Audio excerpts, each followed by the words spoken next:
Da ni'n gwybod hanes Mary Jones o'r Bala.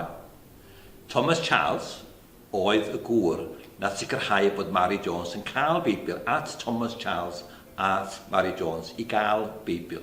A fo na sefydlu Cymdeithas y Beibl sydd yn gweithio rwan a draws y byd. Rhodd Cymru i'r byd ydy y gymdeithas yna.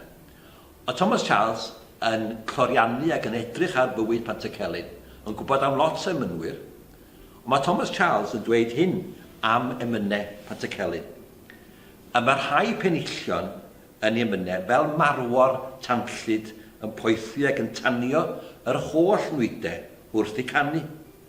Maen nhw'n peri ei dyblu nes byddant yn gweiddi a llamu o'r foledd, effeithiau y prawf neilltuol yr achos. Chi'n gwybod am gweld torf yn cefnogi tîm rygbi neu tîm pêl-droed, a maen nhw'n mynd dros yr un geiriau, a maen nhw rhyw gynnwrf. Wel, meddwl Thomas Charles, pan oedd bobl yn darllen y mynau Pantycelyn, oedd ei nwydau nhw, oedd ei teimladau nhw, ac oedd serchiadau Pantycelyn. Oedd am y swyl o'r serchiadau yma, yn angerddol bod mewn cariad.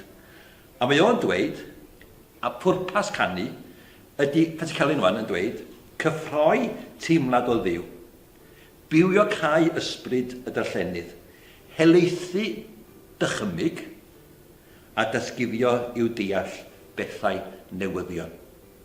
Ffresni felly. Oedd yn peri bod Pantycelyn yn sgwennu'r pethau, oedd nhw'n ffres iddo fo, ac oedd eisiau i'r ffresni'r efengyl, newyddeb yr efengyl. I mestyn yn dychymyg ni fel bod o'n waw ffactor, waw, mae hwn yn wych. A mae hynny yn ei mynef, ond mae'n rhyfeddu.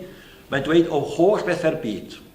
A mae'n gwybod lot am seryddiaeth, mae'n gwybod lot am hanes y byd, mae'n gwybod lot am wyddoniaeth, oedd am fod yn feddyg i hun.